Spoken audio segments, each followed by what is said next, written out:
We spent a night in the new Fairfield Inns and Suites in downtown Madison. Here's our review.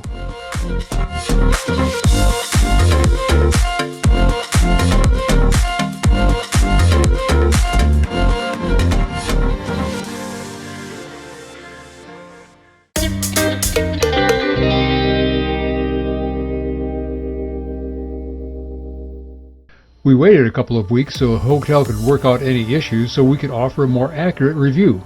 Let's just go through the experience in order. After a simple check-in, we headed for our 4th floor room. The hallway seems narrow because of its height, but narrowing the hall left more space for the rooms, and our room was large and very comfortable.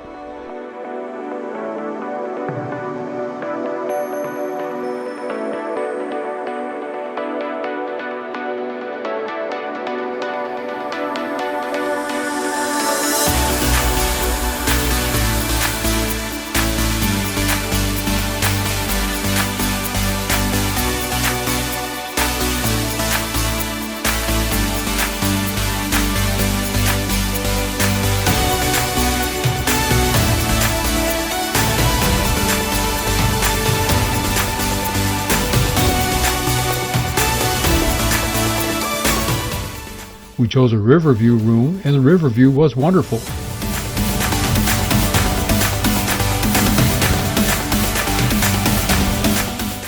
The hotel is one of the best examples of adaptive reuse of a building we've seen.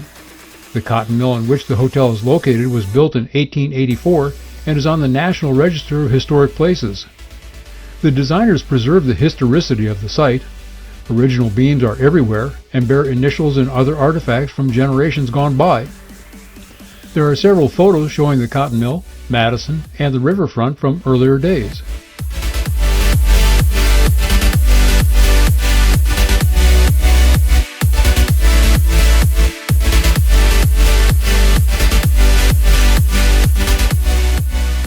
Yet the facility isn't stuck in the past. Furniture, accessories, and the background music are contemporary. The new and old fit together nicely. It makes a unique experience that is both comfortable and invigorating. There are conference rooms and laundry facilities for guests. We spent a little time in the fitness center. Marriott had public tours in October of the previous year, and these facilities look very much like artist renderings that we saw then. Fairfield can arrange food service for meetings and conventions, but it has no restaurant on site. They say this is to not put the hotel in position of competition with local restaurants. So we drove into town for dinner. We tried Shooter's first, but it was closed. This is the 3rd consecutive time we've tried to eat there and found it closed. Bummer. So we went to Red on Main. We were too early for their dinner menu, so we made dinner out of appetizers, which worked out just fine. After dinner, we went down to Red Peppermint for some frozen yogurt.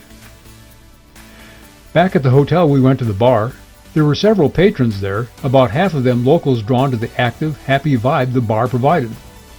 My wife wanted a Moscow Mule, which Fairfield Madison refers to as a cotton mill mule on their menu, where all the specialty cocktails are renamed to fit the hotel's theme. I explained to the bartender, Candy, that I didn't drink alcohol, but was tired of non-alcoholic beers and asked if she could knock something together for me. Oftentimes this approach results in cranberry juice on ice with maybe a twist or a sprig of mint. Not with Candy. I lost count of the splashes and dashes she put into the shaker. The result was utterly marvelous and the best non-alcoholic cocktail I've ever had. We had a wonderful night's sleep and started the next morning with a complimentary breakfast. The continental breakfast offered at most hotels is a joke. You'd be better off going to the nearest convenience store. I have had good ones, however. I used to stay at Drury hotels in part because I thought they had the best breakfasts. And the breakfast we had at Trump Towers in Las Vegas was very good. But the Fairfield breakfast was as good as any of them, and better than most. I mentioned Candy by name, but we were treated extremely well by every staff member with whom we had any interaction. As with the building and decor, Fairfield managed to meld the small-town hospitality of Madison with the corporate professionalism and efficiency of a major hotel chain. We enjoyed every aspect of our stay. We recommend Fairfield Inns and Suites in Madison to visitors, and we'll stay there again too, even though it's only a mile from our house. My thanks to those supporting my efforts. You can do so on a monthly basis through Patreon or with a one-time contribution through PayPal. Links are in the description. I'm Rich Reese, and I'll see you out there.